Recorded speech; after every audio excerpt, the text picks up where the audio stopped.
નમસ્કાર વિદ્યાર્થી મિત્રો, શિક્ષણ ક્ષેત્ર ખૂબ જ વિશાળ છે. માણસ ધારે એ કરી શકે છે શિક્ષણથી.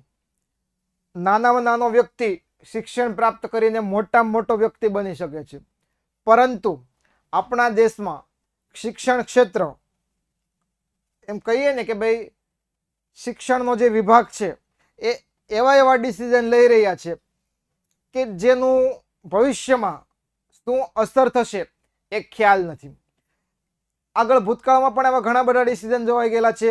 માસ પ્રમોશન આપવું, એટલે સિલેબસ ચેન્જ કરવો, ત્યારબાદ રિડ્યુસ અભ્યાસક્રમ ચેન્જ કરવો, અને હવે પાછું આજે એક નવો પોઈન્ટ આવી રહ્યો છે કે ભાઈ બાળકો બોર્ડના વર્ષમાં જે અભ્યાસ કરે છે એ બોર્ડની પરીક્ષા 2 વખત આપી શકશે.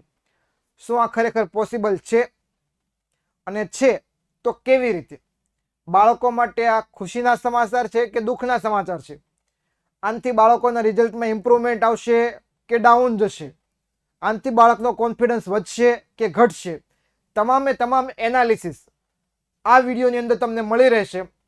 જો તમે પણ પહેલી વખત આ ચેનલની અંદર આવેલા હોય અને હજુ સુધી ચેનલને સબસ્ક્રાઇબ ન કરેલી હોય તો સબસ્ક્રાઇબ કરી લો. તમે ચેનલની હિસ્ટ્રીમાં જઈને ચેક કરી શકો છો કે આ ચેનલની અંદર શું કન્ટેન્ટ આવે છે.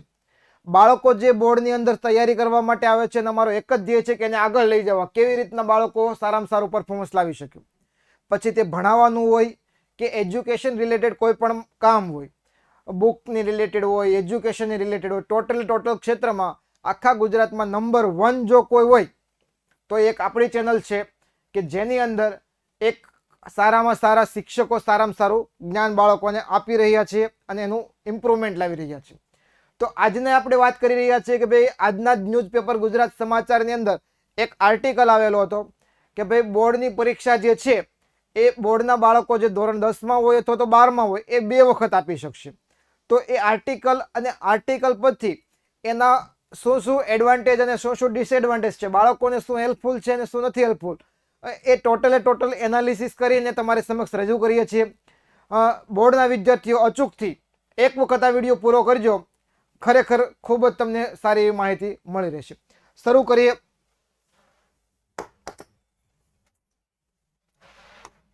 ઓકે, કેન્દ્રીય શિક્ષણ પ્રધાન ધર્મેન્દ્ર પ્રધાનની જાહેરાત થયેલી હતી આજે સવારે ગુજરાત ન્યૂઝપેપરમાં કે ભાઈ 2025-26 ધોરણ 10 અને 12 એ બંનેની અંદર બોર્ડની પરીક્ષા જે છે એ બાળકોને 2 વખત આપવા દેવામાં આવશે. આ વર્ષે નહીં, પરંતુ 2025-26માં બોર્ડની પરીક્ષા બાળકો 2 વખત આપી શકશે. હવે 2025-26 અત્યારનું જે વર્ષ છે એ 2023-24 છે.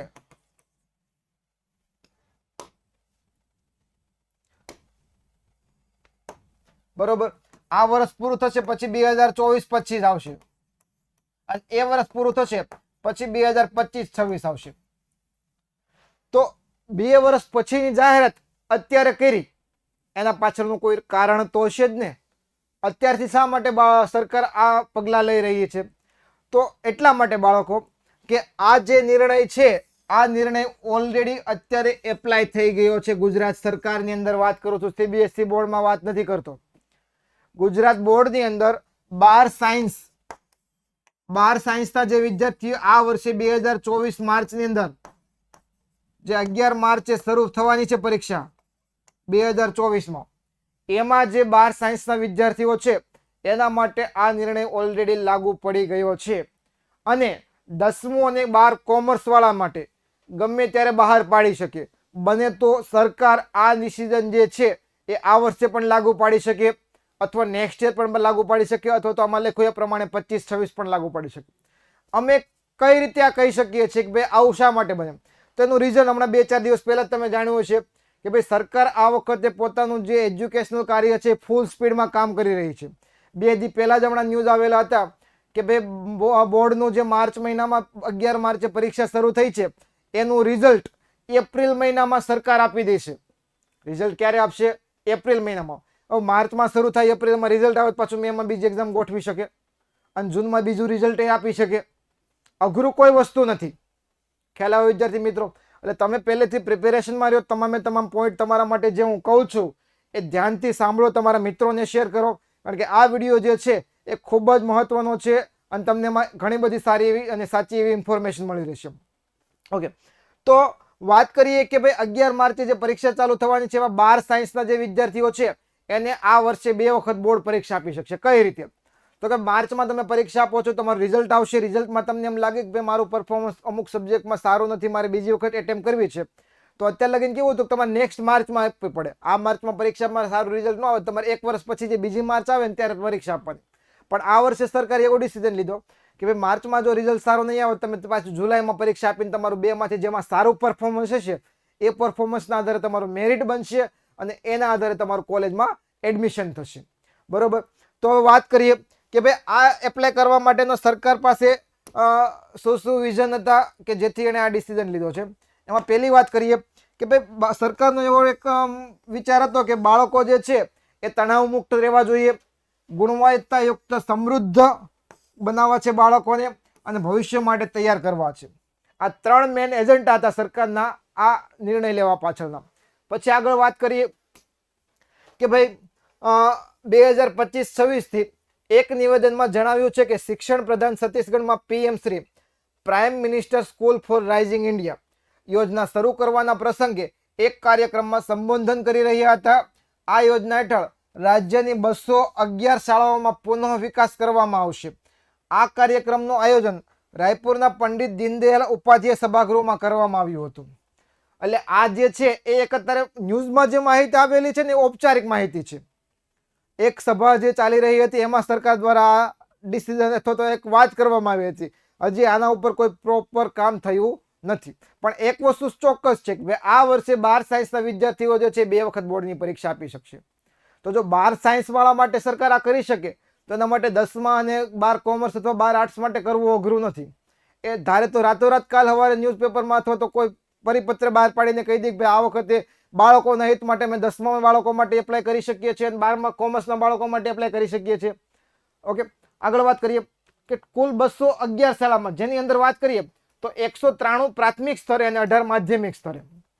193 સ્કૂલ જે છે એમાં પ્રાથમિક સ્તરે અને 18 સ્કૂલમાં માધ્યમિક સ્તરે કરવામાં આવેલું છે. બાકી બીજી મેન ખાસ આ છે કે સરકારનો એક મેન એજન્ડા છે કે અત્યારે આપણે જે વિકાસશીલ દેશ છે એમાંથી વિકસિત દેશ થઈ જવું છે અને 2047 સુધીનો ભારતને વિકસિત દેશ બનાવવાનું એક સૂત્ર છે. એના દ્વારા એના અભિયાન હેઠળ આ એક નિર્ણય લેવાઈ શકે છે.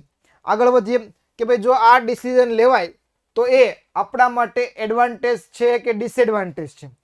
વર્ષની અંદર 2 વખત પરીક્ષા લેવાઈએ તો બાળકો માટે એનાથી લાભ થશે કે નુકસાન થશે. તો શરૂઆત કરીએ કે પહેલા આપણે એના જાણીએ કયા કયા લાભ થઈ શકે છે અને પછી જોશું કયા કયા ગેરલાભ થઈ શકે છે. એડવાન્ટેજની વાત કરીએ તો સૌ પ્રથમ વાત કરીએ આપણે પહેલો advantage of having 2 board exam. એમાં પહેલી વસ્તુ છે કે ભાઈ સીબીએસઈ બોર્ડ વર્ષમાં 2 વખત બોર્ડની પરીક્ષાઓ યોજશે અને શિક્ષણ મંત્રીનું કહેવું છે કે તેનાથી વિદ્યાર્થીઓમાં પરીક્ષાનો તણાવ ઓછો થશે અને તેમનું પ્રદર્શન સુધરવાની બીજી તક મળશે. આ નિર્ણય લેવા પાછળ સીબીએસઈ બોર્ડે તો 2 વખત એપ્લાય કરવાનું ભવિષ્યમાં વિચારે છે, પણ જે શિક્ષણ મંત્રી છે એનું કારણ એણે આ ડિસિઝન લેવા પાછળનું એક કારણ એ પણ આપેલું છે કે વિદ્યાર્થી જે છે તણાવ મુક્ત થશે અને એને પોતાનું પરિણામ સુધારવા માટેની બીજી તક આપવામાં આવશે. આગળ વાત કરીએ આપણે પેલું રિડ્યુસ એક્ઝામ સ્ટ્રેસ કે ભાઈ પરીક્ષાને લઈને જે બાળકોના મગજમાં ભાર હોય, જે ડર હોય, જે સ્ટ્રેસ હોય એ ઓછો થશે 2 વખત પરીક્ષા લેવાશે. તો કેવી રીતના? જો તમારી પાસે માત્ર એક જ તક છે તો તમે ચોક્કસપણે વધુ તણાવ હશે, પરંતુ જો તમને ખબર હોય કે તમને બીજી તક પણ મળવાની છે તો તમે ચોક્કસપણે હળવાશ અનુભવશો. આનું હું તમને એક પ્રેક્ટિકલ ઉદાહરણ આપું. ફોર એક્ઝામ્પલ, આપણે કોઈ પણ જગ્યાએ જવું હોય, સુરતથી અમદાવાદ જવું છે અને 5 વાગ્યાની ટ્રેન હોય. સમજો આખી વસ્તુ. 5 વાગ્યાની ટ્રેન હોય અને સુરતથી તમારે અમદાવાદ જવું હોય અને બીજી ટ્રેન 5:30 હોય. હવે તમે ઘરેથી નીકળો છો, રેલવે સ્ટેશને પહોંચો છો અને તમને ખબર હોય કે 5 વાગે ટ્રેન છે, પછી બીજા દિવસે ટ્રેન છે. અને બીજો કોઈ કિસ્સો આપણે એવો લઈએ કે 5 વાગે ટ્રેન હોય, પછી બીજી ટ્રેન 5:30 હોય. હવે પહેલામાં શું છે કે આજના દિવસની એક જ ટ્રેન છે, તમે જાઓ તો તમારા મનમાં સ્ટ્રેસ હશે કે ભાઈ હું ત્યાં ટાઈમે પહોંચી શકીશ કે નહીં પહોંચી શકું, ટ્રેન વહી ગઈ છે તો આ છે તે છે, મારે બહુ મોટું સ્ટ્રેસ છે. પરંતુ જો તમને ખબર હોય કે ભાઈ આ ટ્રેન છૂટી જાય 5:30 પછી બીજી ટ્રેન આવવાની છે, તમારે એના માટે એક દિવસ બગાડવાનો નથી. ખ્યાલ આવે છે બાળકો? તો સરકાર પણ આવું જ વિચારી રહ્યા છે કે બાળકોએ બોર્ડની પરીક્ષા પહેલી વખત આપતા હોય અથવા તો બીજી વખત આપતા હોય, એ લોકો જો સારું પરફોર્મન્સ નહીં કરી શકે પછી એને સારું પોતાનું પરફોર્મન્સ દેખાડવા માટે નેક્સ્ટ યરનો ચાન્સ આપવામાં આવે તો એ તો ક્યાંનું વ્યાજબી છે? વ્યાજબી નથી.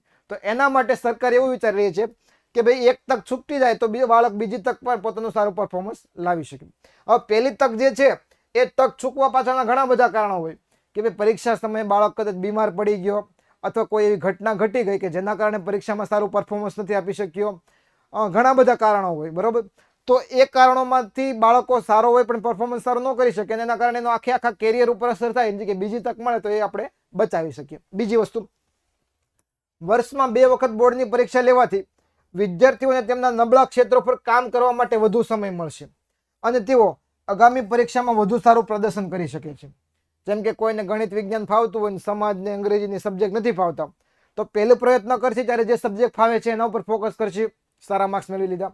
પછી બીજા પ્રયત્નમાં બીજા સબ્જેક્ટ ઉપર ફોકસ કરશે અને બંનેનું મર્જ થઈને તમારું સારું એવું રિઝલ્ટ આવશે. જેથી બાળકોને એક સમયે બધા સબ્જેક્ટનું સ્ટ્રેસ માથે રહે નહીં. પોતાની અનુકૂળતા મુજબ પ્રાયોરિટી પ્રમાણે સબ્જેક્ટનું ડિવાઈડ પણ કરી શકશે અથવા તો પહેલી પરીક્ષામાં જે સબ્જેક્ટમાં ઓછું માર્ક પ્રાપ્ત થયા હોય એને સેકન્ડ ચાન્સની અંદર એપ્લાય કરી શકશે. ત્યારબાદ આગળ વધીએ. બીજો, another chance to approve exam, એટલે another chance to improve result, કે પોતાનું રિઝલ્ટ સુધારવા માટેનો બીજો ચાન્સ મળશે. જો તમને પ્રથમ પરીક્ષામાં અપેક્ષિત ગુણ ન મેળવતા હોય તો તમારી પાસે બીજી પરીક્ષામાં બેસવાનો વિકલ્પ હશે. એ આપણે હમણાં વાત કરીએ પ્રમાણે જો પહેલી પરીક્ષામાં તમને સારા ગુણ નથી મળ્યા અથવા તો ધારા પ્રમાણે નથી આવ્યા તો તમે બીજી વખત પરીક્ષા આપીને પણ સારું રિઝલ્ટ મેળવી શકશો. જો કે એક સમાન વિકલ્પ પહેલેથી જ છે, તો કે આ પ્રકારનો વિકલ્પ પહેલેથી જ છે. મેં તમને હમણાં વાત કરી કે ભાઈ અત્યારે ઓલરેડી તમે 10મા ધોરણમાં હોય, 12 કોમર્સમાં હોય, 12 સાયન્સમાં હોય કે 12 આર્ટ્સમાં હોય, માર્ચની અંદર તમારું જે રિઝલ્ટ બનશે એમાં તમને એમ લાગે કે ભાઈ મારા ટકા આના કરતાં સારા આવી શકે એમ છે જો હું બીજો ટ્રાય કરું તો એના માટે સરકારે અત્યારે જે નિયમ છે એ પ્રમાણે શું છે, તમારું માર્ચમાં જે પરીક્ષા આપો છો એનું જે રિઝલ્ટ આવે છે એની તમારું રિઝલ્ટ સરકારને જમા કરાવવાનું. પછી બીજા વર્ષે માર્ચ મહિનામાં તમે પરીક્ષા આપી શકશો. 1 વર્ષનો તમારે વેઇટ કરવો પડે. કેટલાનો વેઇટ કરવો પડે? 1 વર્ષનો. તો આ અત્યારે ઝડપી યુગમાં 1 વર્ષનો સમય ફક્ત વેઇટિંગ બીજી વખત ટ્રાય આપવા માટે કાઢવો એ યોગ્ય કહેવાય નહીં. એટલે સરકારે અહીંયા જણાવેલું છે કે એક સમાન વિકલ્પ પહેલેથી જ છે. તમે આવતા વર્ષે સુધારણા પરીક્ષા માટે અરજી કરી શકો છો આવતા વર્ષે, પરંતુ વ્યવહારિક રીતે તેનો કોઈ અર્થ નથી, કારણ કે આવતા વર્ષે લેવામાં આવી રહી છે પરીક્ષા, આવતા વર્ષે લેવામાં આવી રહી છે. તેથી પરીક્ષાનું નવું ફોર્મેટ તેમજ શૈક્ષણિક વર્ષમાં તમારો સ્કોર સુધારવાની બીજી તક અપાશે. એટલે એ સમયે ધારો કે પેપર સ્ટાઇલ ચેન્જ થઈ ગઈ, સિલેબસમાં કોઈ ચેન્જ થયો તો તમારે નવા સિલેબસ પ્રમાણે તૈયાર કરવાનું રહેશે. એટલે એનો કોઈ મતલબ છે અને સાથે સાથે 1 વર્ષ તો બગાડવાનું. આમ 1 વર્ષમાં જો 2 વખત બોર્ડની પરીક્ષાનો પ્રસ્તાવ વિશે જોયું તો આ શ્રેષ્ઠ બાબત કહેવાય. એટલે આ બધા મુદ્દા ઉપર આપણે ધ્યાન રાખીએ કે ભાઈ બીજી પહેલી વખત મેં તમને વાત કરી એ પ્રમાણે બાળકોને બીજી વખત ચાન્સ મળે તો પોતાનું પરફોર્મન્સ પહેલી વખતે સારું નથી આપ્યું તો બીજી વખત આપીને સારું લાવી શકે. સબ્જેક્ટમાં એકારે વધારે સબ્જેક્ટનું એ પ્રોપર પ્લાનિંગ ન કરી શકતા તો પહેલા પ્રયત્નમાં સારા જે આવડતા એ સબ્જેક્ટ ટ્રાય કરે, પછી નથી આવડતા એના ઉપર ફોકસ કરે, ડિવાઈડ થઈ જશે. બરોબર. ત્યારબાદ કોઈ બીમારીના કારણે કોઈ પહેલી પરીક્ષામાં સારું પરફોર્મન્સ નથી આપ્યું, બીમારી અથવા કોઈ પણ રીઝનના કારણે, તો બીજી પરીક્ષામાં પણ સારું રિઝલ્ટ મેળવી શકે છે. આમ એ બધા પોઈન્ટને જોઈએ તો આ બીજી વખત 1 વર્ષની અંદર 2 વખત પરીક્ષા આપવાની જે વાત છે એ સારી કહેવાય. ત્યારબાદ આગળ વધીએ. Better understanding for first timer, એટલે કે 10માના વિદ્યાર્થીઓ માટે વાત કરીએ કે ભાઈ ખાસ કરીને ધોરણ 10ના વિદ્યાર્થીઓ જેઓ પ્રથમ વખત બોર્ડની પરીક્ષા આપી રહ્યા છે તેઓ ચોક્કસપણે રાહત અનુભવશે. અને બીજી, તેઓ પેટર્નને સમજવા માટે પ્રથમ પ્રયાસનો ઉપયોગ કરશે અને બીજા પ્રયાસમાં તે સારી એવી તૈયારી કરશે. એટલે કે 10મા વાળા જે વિદ્યાર્થીઓ છે એ પહેલી વખત બોર્ડની પરીક્ષા આપે છે નથી અને બોર્ડની પરીક્ષાનો અનુભવ નથી અને બોર્ડના વર્ગખંડનો અનુભવ નથી અને સ્પીડ કેવી રીતના રાખવી, પેપર અધૂરું થઈ જાય છે, ઘણા બધા મનમાં પ્રશ્ન હોય. તો 10મા વાળા બાળકો માટે આ બેસ્ટ વિકલ્પ કહેવાય, કારણ કે પોતાને પહેલી વખતની જે પરીક્ષાનો જે અનુભવ છે એ શીખવા માટે અથવા તો કયા કયા મુદ્દાનું ધ્યાન રાખવું અને બીજી વખત પરીક્ષામાં પણ સારું એવું પરફોર્મન્સ કરી શકશે. આગળ વાત કરીએ, good option for class 10 student, 10મા વાળા વિદ્યાર્થીઓ માટે સારો ઓપ્શન છે આ, કે તમે જાણો છો કે સ્ટ્રીમ સિલેક્શન એટલે કે તમારે સાયન્સ લેવું છે, કોમર્સ લેવું છે કે આર્ટ્સ લેવું છે, એ નક્કી કેના આધારિત થાય? તો કે 10માના રિઝલ્ટ આધારિત થાય. સ્ટ્રીમ સિલેક્શન છે એ ધોરણ 10ની બોર્ડની પરીક્ષાના ગુણના આધારે થાય છે, અને ધોરણ 10ના વિદ્યાર્થીઓ માટે આ એક સારો વિકલ્પ છે. તેમની પાસે તેમનો સ્કોર સુધારવા માટેનો બીજો પ્રયાસ મળશે. ઉપરાંત જો તેઓએ 2 વિષયમાં સારું પ્રદર્શન કર્યું હોય તો તેઓ બાકીના 3 વિષય સખત મહેનત પણ કરી શકે છે. એટલે કે 10મા વાળા વિદ્યાર્થીઓનું જે રિઝલ્ટ છે એ પહેલી વખત પરીક્ષા આપે છે, રિઝલ્ટ નબળું આવ્યું છે તો અને એના કારણે એને જે સ્ટ્રીમમાં એડમિશન લેવું છે એ સ્ટ્રીમમાં એને એડમિશન નથી મળતું, તો આ સેકન્ડ ઓપ્શનના કારણે ફરી વખત એક્ઝામ આપીને પોતાનો સ્કોર સુધારી શકશે. પહેલી પરીક્ષામાં એને 1-2 સબ્જેક્ટમાં સારા સ્કોર આવી ગયા છે, બાકીના સબ્જેક્ટમાં સ્કોર સારા નથી આવ્યા, માર્ક્સ સારા નથી આવ્યા, તો એ સેકન્ડ સર્ચમાં એ સબ્જેક્ટ ઉપર વધારે ધ્યાન આપીને ફોકસ કરી શકશે. એટલે 10મા વાળા સ્ટુડન્ટની આપણે વાત કરીએ તો આ એના માટે બેસ્ટ ઓપ્શન છે. ત્યારબાદ આગળ વધીએ, disadvantage of having 2 board exam. હવે 2 વખત બોર્ડની પરીક્ષા લે તો એના ફાયદા આપણે જાણી લીધા હોય, સાથે સાથે નુકસાન પણ હોય, ગેરફાયદા પણ હોય. તો હવે આપણે ગેરફાયદાની વાત કરવાની છે કે ભાઈ બાળકો માટે આની કઈ રીતે માઠી અસર પડશે, શિક્ષકો માટે આની કઈ માઠી અસર પડશે, અને સંસ્થાઓ માટે અથવા તો પેરેન્ટ્સ માટે. તો શરૂઆત કરીએ કે ભાઈ મોટી સંખ્યામાં શિક્ષકો અને વાલીઓ આ પગલાંનો વિરોધ કરી રહ્યા છે. સૌ પ્રથમ તો શિક્ષકો અને વાલીઓ આ પગલાંનો વિરોધ કરશે. શા માટે વિરોધ કરશે એ પણ હું તમને જણાવું છું કે તેઓ માત્ર શાળા વહીવટ પર ભારણ વધારશે નહીં, પરંતુ વિદ્યાર્થીઓને તણાવપૂર્વક પણ બનાવશે. તેઓ 2 થી 3 મહિના વહેલા અભ્યાસક્રમ પૂરો કરવાનો હોય છે, અને વિદ્યાર્થીઓએ પરીક્ષાની તૈયારી માટે વધુ સમય ફાળવવો પડતો હોય છે. તેમને અભ્યાસેતર પ્રવૃત્તિઓ માટે પૂરતો સમય મળશે નહીં. હવે ડિસએડવાન્ટેજ ક્યાં છે કે ભાઈ આપણે જાણીએ છીએ કે અત્યારે ફોર એક્ઝામ્પલ વર્ષમાં 1 વખત બોર્ડની પરીક્ષા માર્ચમાં લેવાય છે, પણ અત્યારે નોર્મલી જે બોર્ડના સ્ટુડન્ટ હોય એ લોકોને ખ્યાલ છે કે ભાઈ એનો અભ્યાસક્રમ નોર્મલી ડિસેમ્બર જાન્યુઆરી લગીનમાં પૂરો કરી દેતા હોય છે, અને પછીનો 1.5 થી 2 મહિનાનો સમયગાળો છે એ ફૂલ પ્રેક્ટિસ, રિવિઝન અથવા તો મોડલ ટેસ્ટ અથવા તો રાઉન્ડ ટેસ્ટ એના માટે લેતા હોય છે. 2 વખત બોર્ડની પરીક્ષા લે તો અત્યારે જે ડિસેમ્બરમાં સિલેબસ પૂરો કરે છે એ હજી થોડોક વહેલો કરશે, ખ્યાલ આવે છે. તો એના માટે બાળકો પાસે જે ભણવાનો સમયગાળો છે ઓછો થશે. ભણવાનો સમયગાળો ઓછો થશે તો પછી એને સ્પીડમાં ચાલવું પડશે, અને ઇતર પ્રવૃત્તિ જેમ કે પ્રવાસ હોય, સ્પોર્ટ ડે હોય, એન્યુઅલ ફંક્શન હોય, એવા કોઈ પણ કાર્યક્રમમાં બોર્ડના વિદ્યાર્થીઓ સામેલ થઈ શકશે નહીં. આગળ વાત કરીએ ડિસએડવાન્ટેજમાં, પહેલો સ્ટ્રેસફુલ એકેડેમિક યર. આખું જે સરકારનો હેતુ એવો છે કે ભાઈ બાળકોમાંથી સ્ટ્રેસ દૂર થાય, પરંતુ આને એક બીજી સાઈડ જોઈએ, એક સાઈડમાં સરકારે દેખાડ્યું કઈ રીતે સ્ટ્રેસ દૂર થશે, પણ બીજી સાઈડ જોઈએ તો ભાઈ આ બાબતોનું પણ ખાસ ધ્યાન રાખવું પડે. કેવા પ્રકારના સ્ટ્રેસ થશે? વિદ્યાર્થી અને શિક્ષકો માટે શૈક્ષણિક વર્ષ ખૂબ જ તણાવપૂર્ણ રહેશે. કેવી રીતના? શિક્ષકોને જે છે એ અભ્યાસક્રમ પૂરો કરવા માટે સમય ઓછો મળશે. બીજું કે ભાઈ સરકારી જે કામકાજ હોય, બાળકોના ફોર્મ ભરવા, બધી ડિટેલ ભરવી, એલસી બનાવવા, ફરી વખત રિપીટ બીજી વખત જ્યારે એક્ઝામ આવશે તો એમાં ફોર્મ ભરવા, એમાં કયા સબ્જેક્ટ સિલેક્ટ કરવા, આમ 1 થી 2 મહિનાનો સમયગાળો તો શિક્ષકોને આ બધા એકેડેમિક કામ કરવામાં જતા રહેશે. અને સાથે સાથે સમય ઘટી ગયો, 2 વખત બોર્ડની તૈયારી કરવાની છે એટલે બાળકોને 2 વખત રિવિઝન કરાવવાનું, 2 વખત મોડેલ ટેસ્ટનું આયોજન કરવાનું, પ્રી બોર્ડની એક્ઝામ 2 વખત આયોજન કરવાનું, બધું કામ ડબલ થઈ જાય, બરોબર. એટલે શિક્ષકોને અને વિદ્યાર્થીઓને તણાવપૂર્વક મેં કીધું એ પ્રમાણે પોતાની પ્રોપર તૈયારી નહીં કરી શકે. સમય ઓછો હશે એટલે સ્પીડમાં તૈયારી કરવી પડશે. ત્યારબાદ બીજો, તેઓએ સપ્ટેમ્બર સુધીમાં આખો અભ્યાસક્રમ પૂર્ણ કરવાનો રહેશે, જેથી 1 થી 2 પ્રી બોર્ડ એક્ઝામ પણ લાવી શકે. કે ભાઈ અત્યારે નોર્મલી ડિસેમ્બર સુધીમાં અભ્યાસક્રમ પૂરો થાય છે, પણ હવે જો વર્ષની અંદર 2 વખત પરીક્ષાનું આયોજન કરવાનું હોય તો એ જ અભ્યાસક્રમ સપ્ટેમ્બર સુધીમાં પૂરો કરવો પડે. હા, જો મિત્રો તમે એવું નહીં સમજતા 2 વખત બોર્ડની એક્ઝામ એટલે સેમેસ્ટર સિસ્ટમ, પહેલા 6 મહિનાનો અભ્યાસક્રમ ચાલશે, એ પૂછાણો ભૂલી જાઓ, પછીના 6 મહિનાનો બીજી વખત, એવું નથી. અભ્યાસક્રમ તમારા આખા વર્ષનો એક સાથે જ પૂછાશે, પરંતુ આખા અભ્યાસક્રમની એક્ઝામ તમારી 2 વખત લેશે. આખા અભ્યાસક્રમની એક્ઝામ કેટલી વખત લેશે? 2 વખત લેશે. એવું છે. આગળ વધીએ. વિદ્યાર્થીઓને પણ શીખવા માટે પૂરતો સમય મળી શકશે નહીં. તેઓ ઝડપી પરીક્ષાની તૈયારી કરવી પડશે, કારણ કે શૈક્ષણિક વર્ષ ખૂબ જ નાનું છે અને શિક્ષણ એ સ્કિલ આધારિતની જગ્યાએ માર્ક્સ આધારિત થઈ જશે. સમય ઓછો હશે એટલે શીખવા ઉપર કોઈ ધ્યાન જ નહીં દે. આ કરી નાખો, આ તૈયાર કરી નાખો, એટલા માર્ક્સ આવશે, પૂરું. સમય વધારે હોય તો તમે શીખી શકશો, સમય જ ઓછો છે તો માર્ક્સ આધારિત શિક્ષણ થઈ જાય. ઓછા સમયના કારણે શૈક્ષણિક વર્ષ પણ ખૂબ જ ટૂંકું થઈ જશે.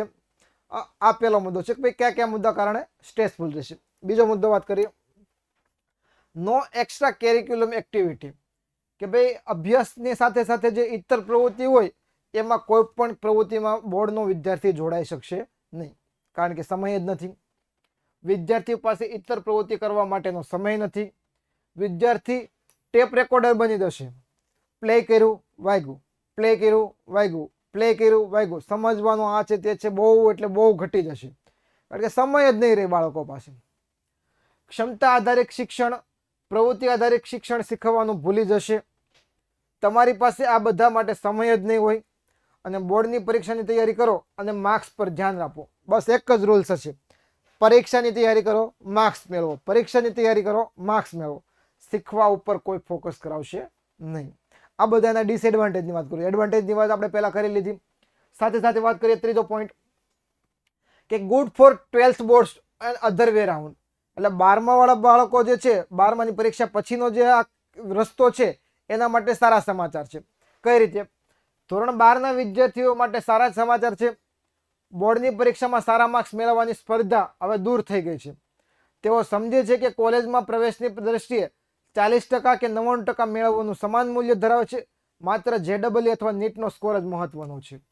12 સાયન્સના જે વિદ્યાર્થીઓ છે એ લોકોને 12મામાં જે બોર્ડની પરીક્ષા આવે છે એના રિઝલ્ટનું કોઈ મહત્વ નથી. એમાં ખાલી પાસ થવું મહત્વનું છે, કારણ કે એનું જે મેરિટ બને છે એ એની જે સ્પર્ધાત્મક પરીક્ષા JEE હોય અથવા તો નીટ હોય એના આધારે જ બને છે. અત્યારે કેવું થાય છે કે માર્ચમાં બોર્ડની પરીક્ષા આવે એટલે બાળકોને માર્ચ સુધી તો આ તૈયારી કરવી પડે, પછી એપ્રિલ મે જૂનની અંદર JEE અથવા નીટની પરીક્ષા આવતી હોય છે, તો એ સમયગાળો ઓછો મળે છે. બરાબર. હવે શું થશે કે ભાઈ બાળકો પાસે બે ચાન્સ છે બોર્ડની પરીક્ષા આપવાના.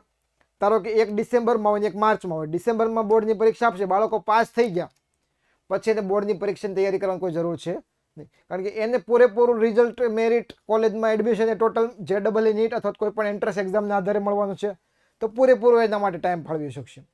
એટલે 12માના સાયન્સના વિદ્યાર્થી માટે આ સારી વાત છે. પરંતુ આગળ જો, તેથી મોટાભાગના વિદ્યાર્થી નવેમ્બર ડિસેમ્બરની અંદર પ્રથમ વખતની બોર્ડની જે પરીક્ષા છે એને પ્રયાસ કરીને પાસ કરી જશે અને પછી તેઓ પ્રવેશ પરીક્ષાની તૈયારી કરવાનું કામ શરૂ. પ્રવેશ પરીક્ષા એટલે કે JEE નીટ જે એન્ટ્રન્સ એક્ઝામ છે એના ઉપર તૈયારી કરવાનું કામ ચાલુ કરી દેશે. હવે એને આડઅસર કહું છું કે કારણ કે તેમને JEE નીટની તૈયારી કરવા માટે વધુ સમય મળશે. શાળાઓ માટે તે ખરાબ સમાચાર છે. સ્કૂલ માટે કેવા સમાચાર છે? ખરાબ. કારણ કે આગામી 3 મહિના સુધી તે ધોરણમાં 0 વિદ્યાર્થીઓ હશે, કારણ કે બે બોર્ડ પરીક્ષાઓ વચ્ચે શાળામાં જવાનો કોઈ અર્થ રહેતો નથી. હવે બાળક ધારો કે નવેમ્બર ડિસેમ્બરમાં ફર્સ્ટ એટેમ્પ જે હશે એ પાસ કરી નાખશે, પછી એને JEE નીટની તૈયારી કરશે. હવે ડિસેમ્બરમાં પાસ થઈ ગયું, બીજી પરીક્ષા માર્ચમાં હશે, તો માર્ચમાં લગીને કોઈ જશે નહીં. વાલી પણ ફોર્સફુલી નહીં કહી શકે કે ભાઈ સ્કૂલે જાઓ. બાળક તરત કહેશે કે ભાઈ હું તો પાસ થઈ ગયો છું, અમારે જવાની જરૂર નથી. સ્કૂલવાળા પણ બોલાવી નહીં શકે કે ભાઈ બીજા એટેમ્પ માટે તમે આવો, બાળકો કે એમ પાસ થઈ ગયા છે. એટલે એ જે વાત છે એ ખૂબ જ અઘરી વાત છે કે ભાઈ સ્કૂલો માટે ખરાબ સમાચાર છે. અને જે વાલી છે, વાલી એ પણ છેલ્લા જે 3 મહિનાનો સમયગાળો જે છે એની ફી ભરવાનો ઇનકાર કરી શકે. શા માટે? સિમ્પલ વસ્તુ છે, ડિસેમ્બરમાં પરીક્ષા પાસ થાય પછી વાલી બાળક સ્કૂલે જતા જ નથી, તો વાલી પણ એમ કહી શકે કે ભાઈ અમારો બાળક સ્કૂલે નથી આવતો તો અમે ફી એની ભરીએ. એટલે આ બધા નેગેટિવ પોઈન્ટ છે. આવું થઈ શકે. આગળ વધીએ આપણે. ચોથો મુદ્દો, એક્ઝામ સેન્ટ્રિક લર્નિંગ. જેમ જેમ ચર્ચા કરવામાં આવી છે તેમ વિદ્યાર્થીઓ ટોપિક સમજવા માટે સમય નહીં હોય અને શિક્ષકો પાસે તેને વિગતવાર સમજવા માટે સમય નહીં હોય. વિદ્યાર્થી માટે સમજવા માટેનો સમય નહીં હોય અને શિક્ષકોને સમજાવવા માટેનો પણ સમય નહીં હોય. શિક્ષણની જે વ્યવસ્થા છે એ પરીક્ષાને કેન્દ્રવર્તી બનશે. ખાલી પરીક્ષા લેવા પૂરતી શિક્ષણની વ્યવસ્થા થઈ જશે. બોર્ડની પરીક્ષાઓમાં લાયકાત ધરાવતા ગુણ મેળવવાનો ઉદ્દેશ્ય હશે. તેથી વિદ્યાર્થી JEE અને નીટ એની પરીક્ષામાં ભાગ લેવા લાયક બનશે. તો આ બધા એના નેગેટિવ પોઈન્ટ છે. તો જોયું આપણે કે ભાઈ ખરેખર જો બોર્ડ 2 વખત પરીક્ષા આયોજન કરે તો શું બાબતોનું ધ્યાન રાખવું જોઈશે. બાળકોને શું હેલ્પફુલ થશે, સંસ્થા માટે શું ફાયદાકારક થશે, શું ગેરફાયદાકારક થશે, વાલીઓને કઈ બાબતોનું ધ્યાન રાખવું છે. અને જો ખરેખર તમને આ વિડીયો પસંદ આવ્યો હોય તો ચેનલને સબસ્ક્રાઇબ કરી દો. અને આવી શૈક્ષણિક અપડેટ અથવા તો એજ્યુકેશન રિલેટેડ કોઈ પણ માહિતી અભ્યાસ કરવા માટે, તૈયારી કરવા માટે, સારા માર્ક્સ મેળવવા માટે કે એજ્યુકેશન અપડેટ મેળવવા માટે તમે મારી સાથે જોડાયેલા રહો. Thank you. જય હિન્દ, જય ભારત.